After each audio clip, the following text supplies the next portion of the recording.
Good afternoon, ladies and gentlemen. My name is John Kennelly, and it's my pleasure to welcome you this afternoon to the Bentley Lecture Series in Sustainable Agriculture. Now, Nurala down here, who is coordinating all of this in the background, gave me very clear warning: don't overstep the time that I have allocated to you, because people like Jim Robertson are then going to run out of time. So I will stick to the time, but it's a pleasure to welcome you here this afternoon. I think most of you here in this audience actually know a lot about Dr. Bentley. I know that when I was a graduate student here at the University of Alberta, working in an area that wasn't directly related to Fred's area of interest, I heard about Dr. Bentley at that time, and I knew about his passion for sustainable agriculture. I knew about his passion for soil science, and I'd heard, we've got sound. Were you able to hear everything I'd said up to then? Yes. Not that it was that critical anyway, probably. But I guess what I was telling you about was the fact that I think Dr. Bentley is truly a legend in his own time. And as you know, he celebrated his 90th birthday last year, or was it earlier this year, I guess? And we have here with us this afternoon Ted and Louise Bentley, so a special pleasure to welcome you here as part of the audience this afternoon. I visited Fred in hospital last week. He had a little bit of a downturn, but it was interesting. During that conversation, most of the conversation was around the Breton plots, his commitment to that area, his commitment to sustainable agriculture, and urging me and urging the faculty, if you like, to recognize the importance of this area in terms of the future of agriculture and environmental sustainability and so on. So clearly a man who spent 36 years in his academic career at the University of Alberta, who was 10 years as Dean, who spent a huge amount of his academic life working at the Breton plots, who contributed in a visionary way, I guess, to a new approach to sustainable agriculture and the importance of recognizing the environmental implications of what we do. So I think he was way ahead of his time in that area, and I think he inspired a lot of people to make that commitment to the area of sustainable agriculture. So it's certainly a pleasure for me to, again, warmly welcome you here this afternoon, and to maybe say a comment about Fred the individual as well. I spent 20 years ago 2 or 3 weeks with him in China, and I was amazed at his commitment to, we were there on a seeding mission, his work ethic. I mean, he was a few years older than I was even at that time, and I guess he still is, but the work ethic, the amount of work, his commitment to excellence, to making sure that the resources that we were going to be using as part of the CEDA project were used well. And I see that same commitment that he brings to the area that we're interested in here this afternoon in terms of sustainable agriculture. So I guess the other thing that I would like to do this afternoon is to make a special announcement. And Dr. Kaczynowski wasn't able to be here with us, but there has been some discussion within the university as a way to recognize Dr. Bentley's commitment to this whole area of sustainable agriculture. And because of his commitment to the Breton plots, the university has approved the naming of the ecological preserve at the Breton plots, the renaming to the C. Fred Bentley Ecological Preserve. So I think it's a fitting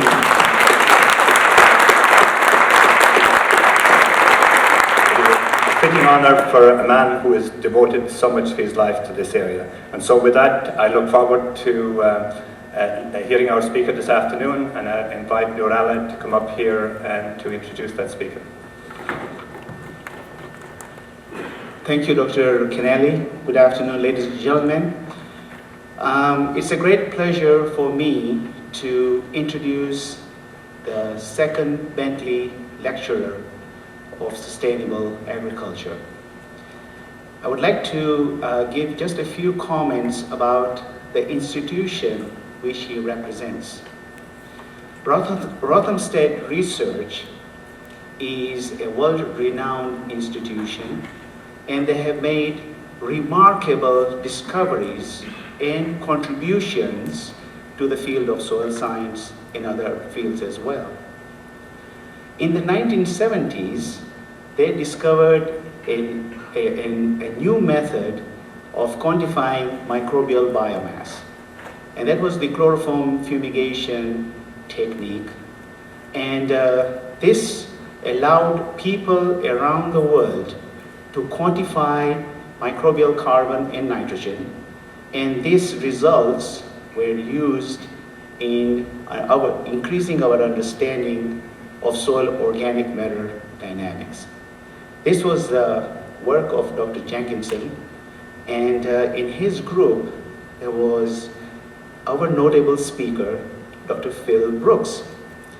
Dr. Phil Brookes, instead of just talking about carbon and nitrogen, has been a remarkable person in making contributions to understanding of microbial phosphorus dynamics and how phosphorus is cycled in the soil. He has been there at Rothamsted for 20 plus years. He is well renowned in his field, an international traveler. He holds professorships at many institutions in China and other places. And he bridges the developed world with the developing world. He has done some work in Uganda, Kenya, Ethiopia, South Africa, Zimbabwe, etc. And today he is going to tell us the story, Soil Phosphorus, from Feast to Famine. Will you please help me in welcoming our second Bentley speaker, Dr. Phil Brookes from Rothamsted Research.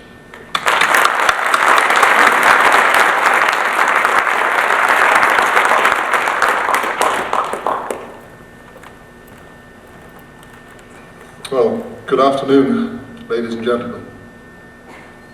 I would like to honestly say what an honour it is to be asked to speak to you this afternoon in this, the second Bentley lecture. I must give a special thanks to my colleague, my friend, Professor Nurala Juma, for the invitation to the Dean and to the University. It's only in the last few days that I've realised, or been told, of the work and the contributions of Dr. Bentley to agriculture in Canada. And tomorrow, it's going to be a great honour to meet this gentleman and to thank him personally for his contributions. This is the second Bentley lecture. I entitled it Soil Phosphorus from Feast to Famine. Excuse me. Could you just read this? This was obviously written a long time ago, but it is an amazing insight into the notion that life came from the soil, dies, goes back to the soil, and is recycled. It's as true now as it was then. You were made from soil, and you will become soil again. I'm going to start the talk at Rothamsted. Rothamsted was founded, the place where I work, in 1843. It's the oldest agricultural experimental station in the world. It was started by Sir John Bennett Lawes and his colleague, Sir Joseph Henry Gilbert. Now, at that time, it would be true to say that plant nutrition was a mess, or rather the concepts of plant nutrition. This is Liebig, a famous German scientist, really almost an enemy of Lawes. These two guys were really personally locked in scientific debate. There was no friendship in it. Liebig, agricultural crops receive quite sufficient nitrogen from the atmosphere for growth. Lawes, there cannot be a more erroneous opinion than this. Well, this is obviously a polite way of saying rubbish. And Lawes himself, excuse me, Lawes himself was quite capable of getting things wrong. They believed, or he believed, that if you add farmyard manure to soil, the plants grew because they took carbon into the plants from the roots and nitrogen from the air. Well, you can understand the logic of it, of course. Farmyard manure is a carbon-based material, but when you're trying to base agricultural productivity on these wrong notions, I mean, farmers are in big trouble. And Lawes eventually demonstrated that you didn't need bulky organic manures to produce crops. with his colleague, Gilbert, they showed that if you provided sufficient amounts of inorganic fertilizer, NPK, you could produce the same yields from the soil as you could with farmyard manure. And they demonstrated this by setting up the first agricultural experiment, or one of them, in the world. And this is Broadbalk. It's started in 1843. It's still running today. And as you will see during this talk, it's still giving results that are of immediate importance to us now. I won't go into the detail of it just at the moment, other than to say that these are the farmyard manure plots running right up the field.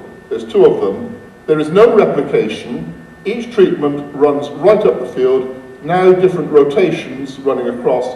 These are the original treatments of Lawes and Gilbert. Farmyard manure, you can see nil, this one was P, and these have different rates of N, P, and K, and they showed the farmers that they could use inorganic fertilizer to produce crop growth.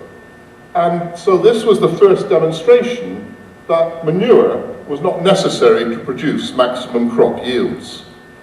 This is the first year of Broadbalk, unmanured, we call that 100%, sorry, lost my place, there we are. Inorganic P and K, a slight increase in yield.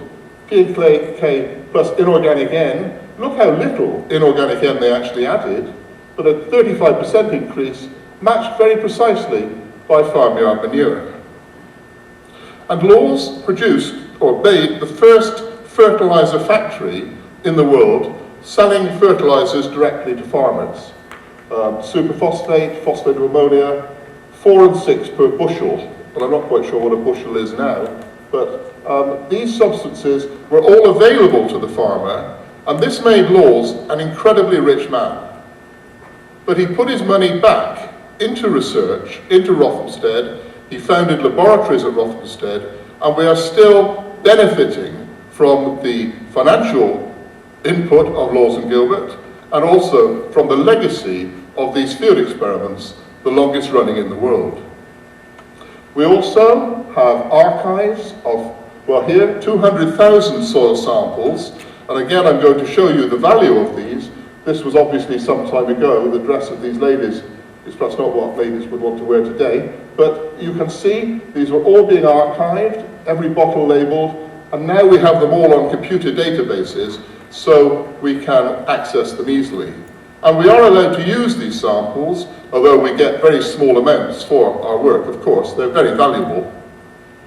And this is just a piece of data showing you the changes in organic carbon going from 1840 to 2002, unmanured, NPK, and farmyard manure. And from this data, Jenkinson and Rayner developed the Rothsey carbon model, which I will mention again later. But you can see NPK gives an increase in organic carbon, farmyard manure a much larger one, and this increase in organic carbon in the manured soil is still occurring. These soils are at equilibrium, at steady state. This is not yet, but eventually it will be, so the inputs of carbon to the soil are balanced by the outputs. This is another experiment from Lawes and Gilbert, park grass. This is the longest running hay experiment in the world, and these are the yields of grass. I just wanted to show you from about 1944 to 1970.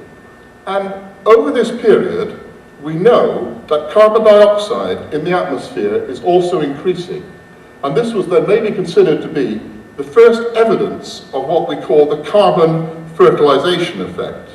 You can see here carbon dioxide taken from ice cores and then directly measured. Over this period, a very steep increase in carbon dioxide, very similar to the increase in the growth of grass from the park grass plot. Well, what I've just told you is complete rubbish. There was no correlation. Well, there was a correlation between the increase in yield and the increase in CO2. But it was a mere wobble or variation in the data. And this shows you, even over this very long period, the great value of long-term field experiments. If you just took this piece of data, correlated it with CO2, what a marvelous story we would have. But what a misleading story. There is no evidence at all for an increase. This is not significant. There are just as many decreases and increases over the whole experiment. There is a significant increase here, and this is simply because they changed the mower. They actually changed to a more efficient grass cutter and cut more grass. So this does show you the great importance of long-term field experiments and how misleading little bits of data, I mean, I must be honest, statisticians are very, very useful people, and politicians are masters at this, taking a little bit to prove their point. But when you look at the whole trend, there was no evidence at all for the greenhouse effect. But from the field experiments, as Nurella has mentioned, came the microbial biomass concept. And this was developed from studies of organic carbon dynamics on the Rothenstedt classical experiments. And I just want to mention this briefly. This concept has really helped us a lot in understanding the cycling of carbon and nitrogen in soil. Instead of studying the organisms as individual species, we study them as a black box, rather like studying a forest instead of the trees. And we can then measure the fluxes of nutrients through this biomass in ways which were hitherto impossible. And Jenkinson eloquently described it, the biomass, as the eye of the needle through which all dead organic materials must pass as they are mineralized to simple inorganic components, and then perhaps through the soil organic matter pool, and once more, and then back to simple inorganic components that plants can use again. The eye of the needle, I think, is an eloquent description of the activities of soil microorganisms. And again, a very simplified nutrient cycle, inorganic NPS, CO2, going into plants, into animals, into this black box of thousands and thousands of unknown species. But we don't need to study these species individually. We can study this simple black box, soil organic matter, considering it as a single pool of soil organic matter. And it really has been a revelation in soil science. And so the biomass is the sum of the masses of all the organisms in soil, the microorganisms. It's huge. It may easily contain 500 kilograms of carbon per hectare in arable soils, much more in grassland. An important labile pool of plant nutrients, especially N, P, and S. Without its functioning, life as we know it on the planet simply could not occur. It's the agent of mineralization of all the dead organic materials that enter soil, the motor of planet Earth, as one of my students called it, which I rather like too. And just to show you how big it is, we estimated that on the nil plot of Broadpork, there was enough plant productivity for 2 sheep to survive per hectare. Now, if we convert that 500 kilograms of carbon into living tissue, we arrive at an amazing statistic.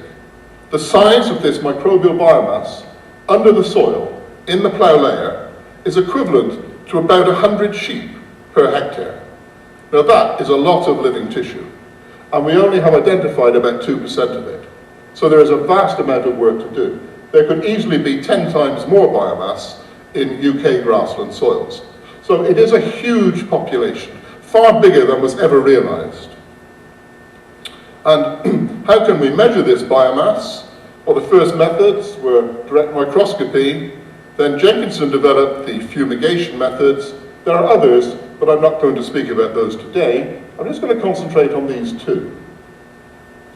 Direct microscopy takes skill, but it can be done, counting and measuring stained microorganisms under the microscope. It's tedious, it's subjective, it's extremely boring, but it does reveal the complexity of the microbial biomass. Now, some people are very, very good at this. I had a student, Shimmy Lin, who was a master at it. Other people make very sure they're not good at it, so they don't have to do it. But this shows you some of the difficulties. This is some of Shimmy's actual data. There's a beautifully stained hyphae. These hyphae, you have to measure the length, cross-section, but then you come to the question, well, is this alive or not? You see it's much more lightly stained. Phenolic blue stains the protein. Here we have a fungi that's obligingly crept into a piece of soil organic matter. And you have to try and estimate the length of it in that soil organic matter. You can see why it's such a difficult technique. Bacteria, viewed under a different magnification, these colonies have to be counted, the number of bacteria estimated, so you can see the errors are considerable. But it does reveal the complexity of the microbial biomass. Well, we developed with Eric Vance from America a more direct method based on fumigation for measuring the biomass, and I'm delighted to tell you that this is now the most frequently cited paper in soil biology and biochemistry, which was a great thrill. So this method is now used throughout the world. It's replaced the fumigation incubation method. And this shows you what happens when we put cells under chloroform. They lyse the chloroform as a fumigant, lyses the cell membranes. The cytoplasm can then be extracted by various reagents, and we can then measure the carbon, nitrogen coming from the microorganisms. Chloroform kills 95% plus of the biomass, but most importantly, it doesn't solubilize non-biomass soil organic matter or make it mineralizable. And again, this is supposedly a cell. When chloroform hits it, the cytoplasm is released into an extracting solution. So we have a simple chemical procedure to measure the microorganisms in soil.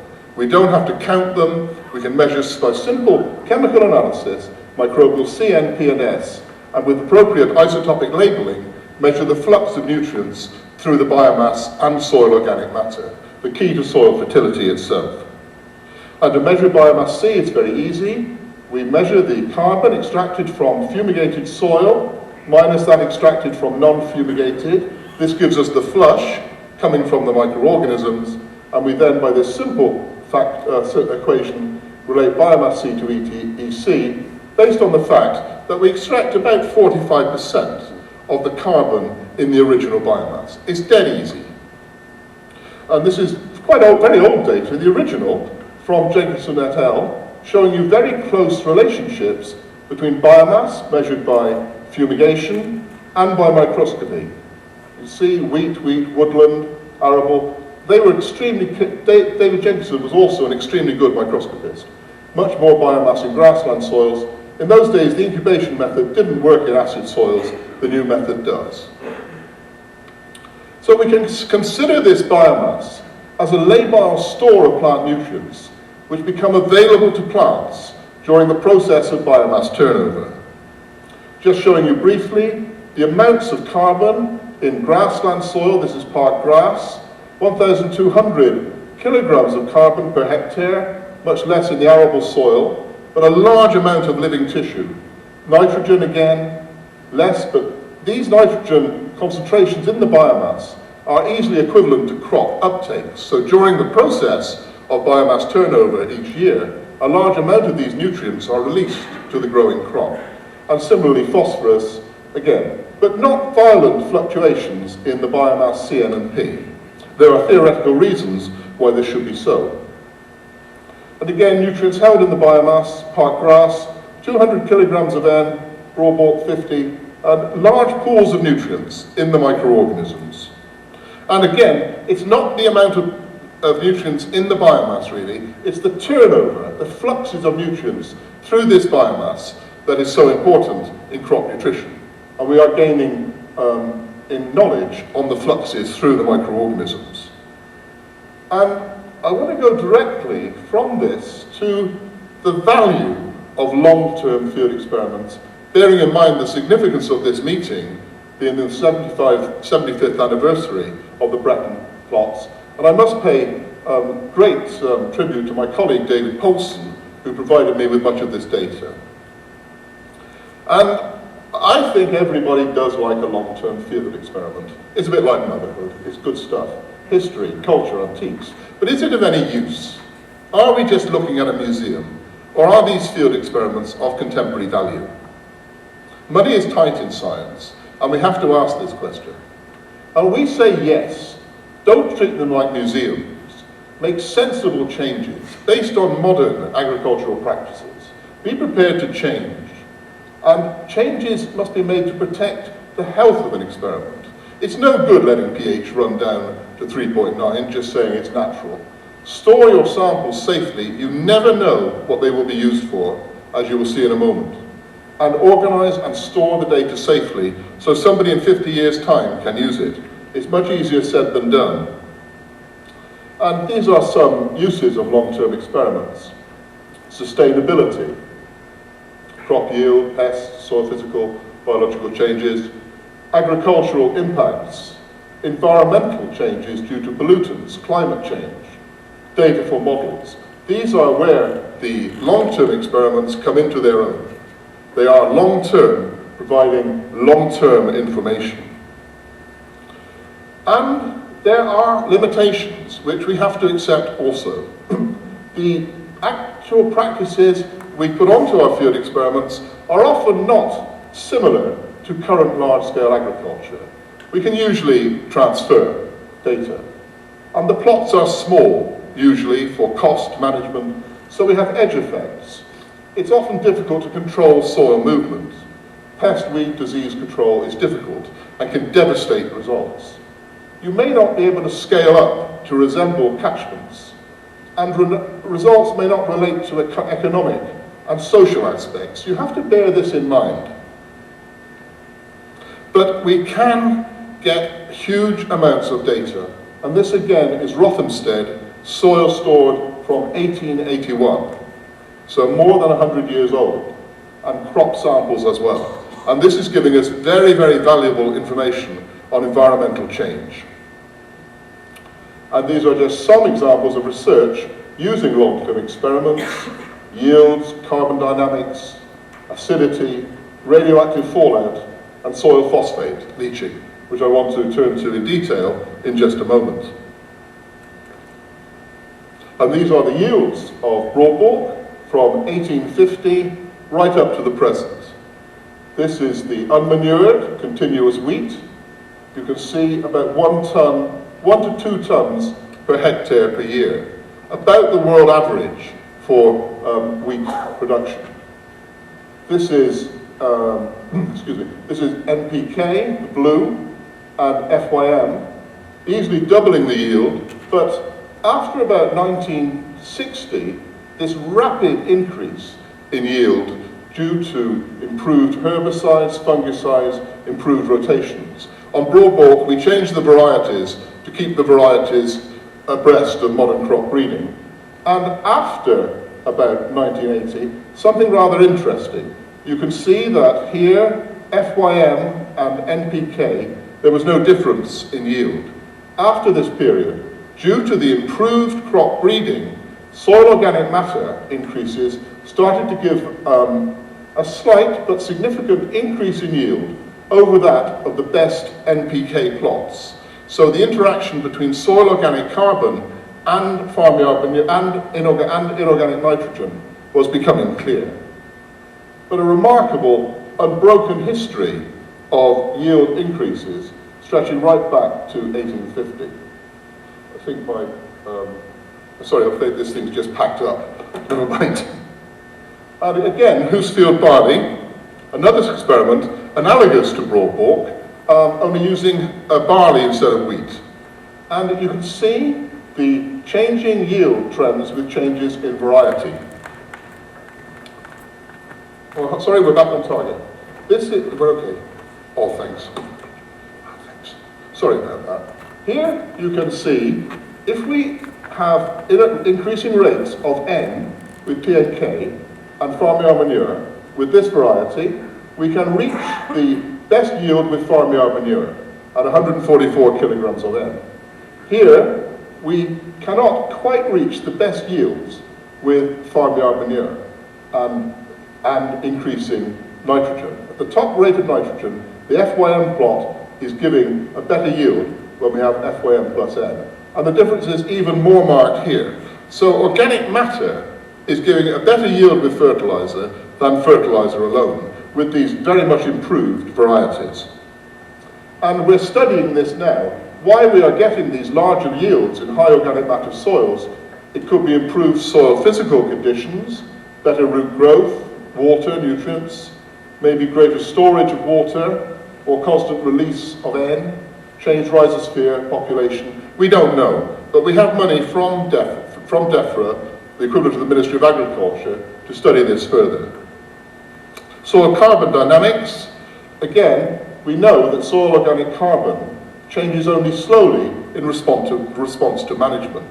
You can't really measure changes in organic matter over a few years. So we do need long-term data to quantify and develop models. And we do know, of course, the importance of soil organic carbon, and it's a major store of carbon for sequestration. So there's a renewed interest in soil organic matter research. And this is the Rothamsted model based on data from the field experiments. And I know there are similar models here because I've been talking to people today, but it's very basically simple. Organic inputs goes into decomposable plant material, resistant plant material. The model turns over, giving CO2, biomass and humus, and the biomass and humus again turn over, giving CO2, biomass and humus. And this can be run for infinity. And on Broadbalk again, as I've shown you earlier, we have these wonderful plots where we've measured soil organic matter, soil organic carbon, for over 160 years. And this data was actually used to tune the model. This is not the model fitting the data. The model was made to fit the data so that we have a baseline. And then by changing factors such as clay content, temperature, rainfall, the model can be used in climatic conditions all over the world to predict long-term changes in management. And at Rothamsted, you can see the model. These are measured changes going from arable to woodland over 100 years, and the model fitting the data very well indeed. And in the USA, the model again, the Morrow plots for Illinois, again fitting measured data extremely well. And the Rothsea model is really proving quite valuable in organic matter research. Very good relationships between modelled and measured data, quite free and independent. So soil organic matter helps stop soil erosion. It's a store of plant nutrients, improves soil structure, it increases soil water holding capacity, and locks up carbon, and so helps in slowing climate change. So these are important reasons for research into this important material.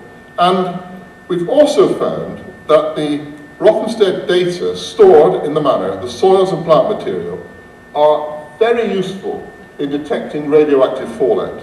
Very simple, but very valuable. This, I think, is remarkable data. This is uranium isotopes in park grass herbage. This is the ratio of uranium-138, 135 in herbage from Rothamsted and in ice cores from the Alps. You can see around the 60s there was a remarkable change in the ratio of 138, 136 in the alpine ice. And this is due to the bomb effect of the 60s when nuclear testing was at its peak. But you can see again, the Rothamsted data is similarly monitoring these changes very, very closely in Rothamsted herbage. So we can use this stored archive material to monitor uranium fallout just as easily as this difficultly obtained material from the ice. And we can identify sources of fallout events. We couldn't do it at the time of storage of these samples. That's the point I want to try and make. This data was, we measured the data, the analysis, the uranium, but at the time, we had no idea what these samples would be used for. And that's another great value of long-term experiments. We cannot always predict their use. And we saw previously unseen variations more clearly than in data from the ice cores. And again, cesium and plutonium, park grass, alpine ice, and air monitoring. This is Rothamsted, and this is Milford-Haven Air Monitoring. You can see again in the 60s this great change in 137 cesium from the bomb effects. And also, you can see here at Rothamsted, not detected at Milford-Haven. This was Chernobyl in about the 80s, that I'm sure many people remember. when the power station in Russia exploded. So we could even detect in herbage at Rothamsted these significant but small changes in radioisotope fallout. And ice again, alpine ice, showing again the same peak with herbage from the long-term experiment at Park Grass, which I mentioned earlier. And this was the first evidence that plutonium from the Nevada desert tests actually reached northwest Europe. So we should protect good existing long-term field experiments. I mean, of that there is no doubt. And we should make good new ones. But the truth is, by the time these experiments are valuable, they will only be of use to future generations. Most of us will probably not be around. And it's difficult to get politicians and funders to really grasp this point. So it's really doing it for the future and for people who come after us, in the same way that the people who set them up 160 years ago didn't do it for them, they've done it for us. And going on, not leaving aside the field experiments, I want to show you how Broadbulk has been so useful in helping us to understand a problem that we never thought even existed. And this is phosphate leaching. In Britain, we are in a very much phosphorus balance. About 10 kilograms of P per hectare per year, plus or minus, is believed to accumulate each year. We put in 234 approximately tons of phosphorus and take out about 60,000 tons. So the phosphorus balance is increasing. Most of it from fertilizer, some from animal feed, a little bit from sludge, but we are accumulating P. And basically it was not thought to have been too much of a problem. Phosphorus, we know, is fixed in soil, it doesn't move. So when we increase the phosphorus balance, people weren't too concerned. But one of the biggest problems we have in Western Europe is eutrophication, the increase in the fertility of water. And I don't know how it is in Canada, but this is typical of lakes, of rivers, streams in Britain in certain areas. Increased biomass, decreased oxygen, algal blooms, the ecosystem may collapse. A few years ago, in the Midland reservoirs, they stopped fishing and sailing. They stopped fishing and sailing because of blue-green algal blooms, toxic cyanobacteria, caused by phosphate. The problem, this is George Cook, a very famous scientist. In 1976, P concentrations in drainage water are small, up to about 1 milligram of P per litre, and not related to fertilizer use. We knew about phosphorus moving over the land in erosion and surface flow, but because of people like Cook, well-meaning, obviously, but because of people like Cook, they were not looking for phosphorus leaching. And Sharpley and Menzel, Sharpley is a very famous British scientist working in the States, well, you can read that yourselves easily. So you can see the perceived wisdom was that there was no leaching of phosphorus from soil to water. They knew that phosphorus was moving down through surface flow. The Chinese 2,000 years ago knew that if they ploughed across the hill, they were much better at stopping soil movement than ploughing down. But soil P was not considered to leach because it is fixed in the surface layers. And that's what it said in the literature. Well, one of my students questioned that. He said, has anybody ever measured P in the drains of, I'll explain the drains in a moment, in the drains from Broadbulk? And I said, well, no, we know it doesn't leach. Let me just explain Broadbulk a bit more. Each of these treatments runs right up the field. And when Laws and Gilbert set up this experiment, they put a drain in the middle of each plot, running right up the field, and along here is a ditch, so they could collect the water running from the drains. The drains were 65 centimetres deep, well below the plough layer. Now, we replaced the drains some years ago because they got broken. We couldn't be precisely sure where the drains were draining. So they put them new drains in just these first parts of each plot.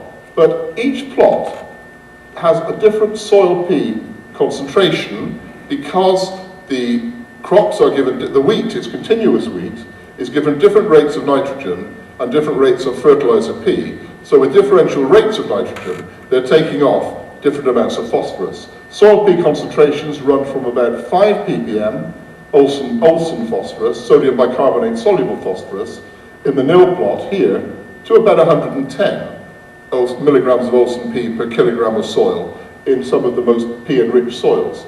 But along here is a ditch, and at the end of each plot is a drainage hole, a drainage pipe, where we could collect the water. So my student went to this marvellous experiment, and this is the P in the drainage water, milligrams of P per litre, and he found that once Olsen phosphorus concentrations got to 60 milligrams of P per kilogram of soil, there was a linear increase in P concentrations in the drainage water related to soil Olsen P concentrations. And this had never been observed before. I put a curve in there because we're still not sure whether it's a split line or actually a slope, this sort of gentle curve. But nobody had ever seen this before. And it's remarkable that this data had been under our noses at Rothamsted for all this time. It's simply because we didn't look. And these don't seem huge amounts of phosphorus, 3 milligrams of P per litre. That's 3,000 micrograms of P per litre. When you consider that eutrophication, or water enrichment, can start at 10 micrograms of P per litre, you can see we have a serious problem. And this is water, this is phosphorus, going right through the soil into the drainage water. I'm sorry this looks like a bit of a car crash, but somehow the computer interpreted the symbols rather strangely. But this is looking at 5 different drainage events from Broadmoor. This is total P, and this again, up to about 60 parts per million, there was little or no P loss from soil to water. But after this point, which we call the change point, there were these linear relationships between Olsen P and drainage water P, each one going through this change point at 60 parts per million. And these different slopes are simply because we sampled the water at different periods during the drainage event. So P concentrations in drainage water varied, but the point at which soil P started to move to drainage water was constant. And this was a real surprise to all of us. We wanted to find out how on earth this phosphorus moves down through the soil. If we measure soil P in the soil profile, we'll find almost nothing below the plough layer. But what my student Goswin did, Goswin Heckrath, he stripped the soil, the plough layer, from the surface of the soil, and then put a box on top and poured gypsum into it. And the gypsum ran down the cracks in the soil, through the wormholes, root holes, and cracks in the soil, and in 30 minutes, the gypsum had reached 90 centimetres. He dug back into the soil face to expose this surface. You can see here clearly the gypsum has run through the soil. What you may not see are wormholes and roots, but these are cracks where phosphorus is moving through the soil to the drainage water. Well, we don't have that many Broadmoors, but can we predict the concentrations of phosphorus where P starts to move in soil, and is it different in different soils? We had some luck. This is the same data, showing again these different P losses, but always leaving the concentration of P at which the soil P starts to move to drainage water 60 parts per million. And you can see here, this is data from Johnny Johnson and Paul Poulton. Calcium chloride P, calcium chloride, 0.01 molar, is considered to act very similarly to soil solution. And you can see again, in the laboratory, we're getting this similar break point, at change point, at 60 parts per million of Olsen P, where soil P is becoming extractable to calcium chloride. So we went to a number of field experiments which had different concentrations of Olsen P. This is Gleedthorpe, and we found again this change point here at a much higher soil P concentration measured with calcium chloride in the lab. But again, significant concentrations of P. And this is another soil, Woburn, where we measured the change point at about 25 milligrams of Olsen P per kilogram of soil, much lower. And this is data from this university, Feng et al., which I only saw a few days ago, again showing available P using another extractant, a water-soluble P, but a very similar all-or-nothing response. There seems to be a point where P starts to move to these weak extractants or to soil solution. And in our work, change points, which we call them, range from about 20 to 100 milligrams of Olsen P per kilogram of soil in laboratory measurements. Well, that's okay, that's all good stuff, but we all know the difficulty of extrapolating from the laboratory to the field. And we wanted to see if these relationships held up in the field, because we are concerned, again, about the enrichment of our surface waters with phosphorus. And we went to Woburn, and there were 4 drains which we measured. These are field drains in the winter a year or 2 ago. And there are 4 different, these are the concentrations of Olsen P in the soils, bicarbonate soluble P. And then we went to Broom's Barn, another site, with different Olsen P concentrations, Loy Ashton, another site, and Broadmoor. So we have quite a range of Olsen P concentrations. And we measured molybdate reactive P, basically soluble in organic P, particulate P, and Olsen calcium chloride P, and other measurements which we thought would be linked. And this shows you at Woburn, this is calcium chloride, measured in the laboratory, with again this change point at about 40 milligrams of Olsen P per kilogram of soil. And I know the data is a bit skimpy, but we're finding again this rather similar dynamics in the field between drainage water P and Olsen P. So we are getting movement of P into the drains from the soils, even though experts have predicted that this simply did not occur.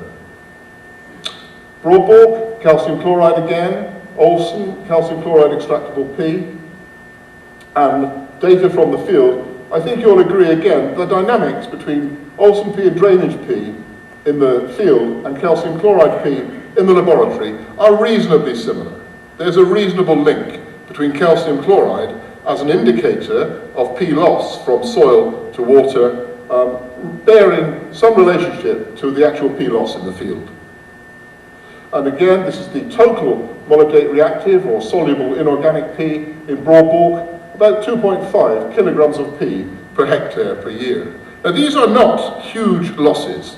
Woburn, molybdate reactive, total P 2, Broadmoor 2 kilograms of molybdate reactive 5. These are not massive losses as far as agriculture is concerned, but to the environment they are of huge significance.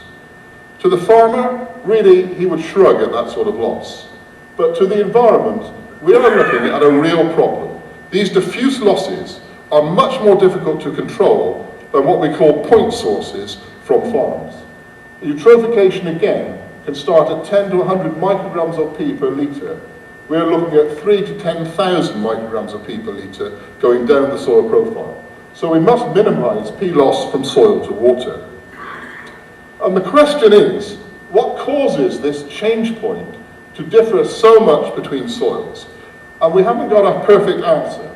We don't see any relationship between clay mineralogy, organic matter, soil pH, isotopically exchangeable P, or exchangeable or total iron.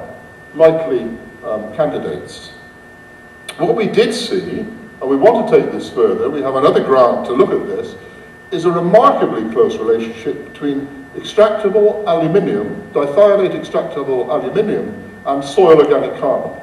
And we could speculate on the reasons for this, I think, quite easily, with a very, very significant variance accounted for of 93%. So the change point does seem to be linked to easily measurable soil parameters. And again, a very reasonable relationship between aluminium and organic carbon and the change point, though obviously we need considerably more data. But we may be able to use this as a predictor of the point at which soil phosphorus starts to move to water. So it is vital that we prevent unnecessary P accumulation in agricultural soils. Can we use this ALC relationship as an indicator of change points in different soils, we don't know. Maybe in conjunction with the Soil Geochemical Atlas of England and Wales, we can produce maps of maximum risk of soil P leaching. Well, this work is ongoing. But I think we're fortunate. We're not predicting Armageddon. Arable crops don't respond much in Britain to above about 25 milligrams of Olsen P per kilogram of soil. Vegetable crops do, but above this point, there's very little benefit in increasing soil P concentrations. So if we can persuade farmers to keep soil P concentrations low, we're in with a good chance of protecting the environment. But we still have massive problems with manure disposal, where large amounts of manure goes onto soil, causing increasing soil P concentrations and increasing risk of leaching. So, in conclusion to this part of the talk, there is a recognizable change point, a point at which P starts to move from soil to water. And about 2 to 6 kilograms of total P seems to be lost each year, comparable to erosion. But fortunately, if we can keep soil P concentrations at a reasonable level, we may be able to minimize or at least control this source of diffuse P loss, which only recently we started to recognize. So there's considerable amounts of work to be done there. And I must say, as a scientist, I'm interested in this work, but I also have a very great personal interest. This is Loch Mask in County Mayo, Ireland, where I spend far too much of my spare time. But it's a beautiful oligotrophic loch, and it's a great pleasure to work with Chogos, the Irish Agricultural Research Service, to try and persuade farmers to minimize P losses. The water is beautifully clear. It holds a magnificent population. Of the 13 wild lakes in Europe, Ireland has 11 of them. They're all under threat, but it holds a magnificent population of wild breeding trout. So I must say I have a very vested interest in protecting the environment, both for me as much as anybody. But this was after a great day's fishing on the lake and celebrated in true Irish fashion. Well, there's no prizes for guessing where these three beauties are going. But it's a great place, I assure you, and it's a fantastic place. Well, from Ireland, then, perhaps to the other end of the world almost, in the final part of the talk, I would like to just touch on some of the work we've been doing in Africa over the last few years, again on phosphorus. The first part is in Kenya, and this is with my colleague, George Ayaga. Soil phosphorus, it seems almost cruel. It's something wrong. We're awash with the stuff in the West. Africa is starving, literally, because they don't have enough. Really eloquently put, the bottleneck of world hunger. We can fix nitrogen, perhaps. You can't fix phosphorus. And low phosphate P availability is one of the commonest causes of crop failure in Africa. We're trying to see, there's a great internationally known scientist called Pedro Sanchez, who I know reasonably well, and Pedro's long advocated in Africa incorporating organic manures with inorganic, and it's the combination of the two that gives the maximum benefit. We wanted to see if Pedro's hypothesis stood up, because organic matter theoretically might protect P from fixation by coating P-fixing sites. These are mainly iron aluminium in Africa. It may also, by converting organic carbon from manure into biomass carbon, it may increase the reservoir of soil microbial biomass, and as this P turns over, it may give a slow release of P to the plants. Because the biggest problem in Africa, even if you add phosphate fertilizers, many soils are so P-fixing that they won't release it to the crop. So it's a big problem. And again, we're trying to maximize the incorporation of inorganic P into the microorganisms. So as this biomass turns over, P is released back to the plants so they can use it again, preventing P being fixed on the soil colonies. Phosphate has a very strong negative charge.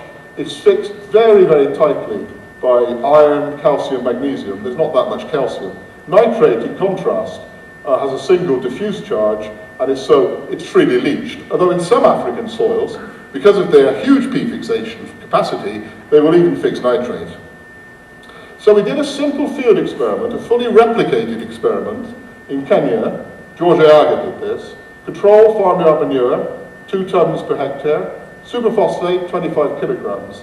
Another idea of Sanchez was to add so much P that you actually blocked all the absorbing sites, and so stopped further P being fixed. Well, we did this in conjunction with the farmers. I wanted to add 750 kilograms of P per hectare, but the farmers wouldn't have it. And you have to go with the farmer in Africa, or they won't believe it. So there was a compromise. I wanted to add much more. But this was the other treatment. 25 kilograms of P plus 2 tons of farmyard manure per hectare in replicated experiments. And we went to George and his people did this. They went to 2 sites, Mount Summit, low P fixation, Malaba, high P fixation. These are the soil characteristics. These are Merrick P, relatively low, rather higher in Mount Summit than in Malaba. Very low organic matter, fairly acid. And again, we wanted to test this hypothesis. Can we incorporate P into this biomass and so protect it from being fixed? And to our surprise, my great surprise, there was some evidence that this was so. We used various extractors, but we found no correlation between yield of crops and bicarbonate soluble P, sodium hydroxide P, bicarbonate P, or resin P, which is usually a good predictor of plant available P. We found these remarkable correlations, which I want to show you now, between microbial biomass P and crop yield, which was exactly what we were looking for, which is extremely dangerous, as I'm sure you'll appreciate. It's always dangerous when you get the result you're looking for so easily. And I'm not sure if we're right now, and I'll explain why. But it's a little bit complicated. 1997, 1998, this is Malaba. You can see these steep rises in yield with increasing microbial biomass. In Mouse Summit, the relationship continued, 1997, 1998. So the microbial biomass is correlated with crop yield. What we're not sure of is the biomass is releasing P to the crops, or whether the crops are growing bigger with these treatments, so biomass P is building up. That's the next step. But certainly there is some evidence for a link between microbial biomass P cycling and crop yield, which is not borne out by simple chemical analysis. So we're quite excited. And we then went, with other part of my work, to Uganda. Uganda is a beautiful country, but it's very poor, and the farmers simply do not use inorganic fertilizer. Partly through poverty, they cannot take the risk. They're too poor to borrow money to speculate on a crop, which they may increase it in case that crop fails. But they're also given stupid myths, like fertilizer damages the soil. It saps the soil's strength. If you use fertilizer, you have to keep using it. So there's a lot of education, but you have to work with these farmers. They're extremely skilled in surviving in a situation where we would all be dead in a year. I can promise you that. And with the University of Makerere, this is literally the place where we got our materials for our field experiments. This guy was woken up at 5 o'clock in the morning, and he didn't seem to mind at all. I can imagine the response from a shop in Harpenden, where I work, but we loaded up with strings and nails and everything we needed for the experiments and set off to Basala. And this was one of the first things they showed me. This is actually what was supposed to be a crop of maize, corn, for the farmer's family for the season. And this is Striga. It's a parasitic crop which feeds on the roots of maize, it drains it, it's especially prevalent on low P soils, and you can see this crop was a complete disaster. This is low P fertility, enabling a parasite to invade and destroy the crop completely. This leaves a bleak future for the farmer. And this again is a very poor crop of maize. You can see much yellowing there will be a yield, but not a lot. But I have to pay tribute to my colleagues Mary Silver from Makerere University and Francis Amulin, who's an NGO. What we did was went to Palisa, where Francis is the NGO. She was marvellous and saw what we were trying to do, to try and cooperate, to try and co-opt the chief of the village, to put an experiment together, to let the other farmers come and see. And they were extremely cooperative. This is the chief of the village, this lady. She was the mother of Francis, and we're working together now. And the farmers set up on each farm, about 16 farmers turned up. One guy came on the back of his son's bicycle 60 miles. I don't think his son was best pleased, but he did.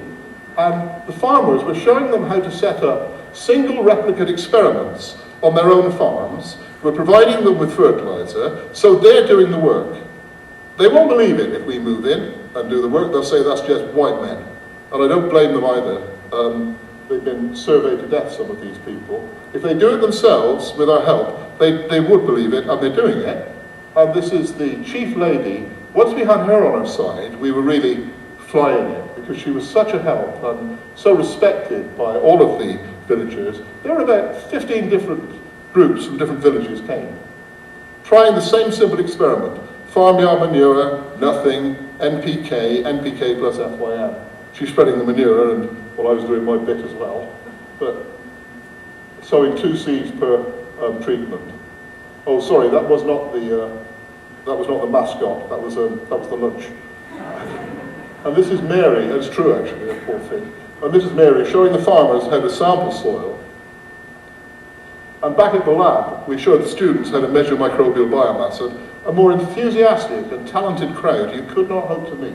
They were so enthusiastic about it, and they're doing the work now. And I can't give you the results because the experiments are still ongoing. But we are optimistic, and it's a great privilege to work in Africa, and I do so respect the farmers out there. It's a very difficult job they have, but I think with a little bit of help, things might be a bit easier for them. Well, that's basically all I want to say to you, apart from something that Vern Cole said to me. I'm not quite retiring age, but I've only got a few years to go. And Vern Cole was a great friend to me when I first came to North America as a callow youth. Some people in this audience would know him anyway.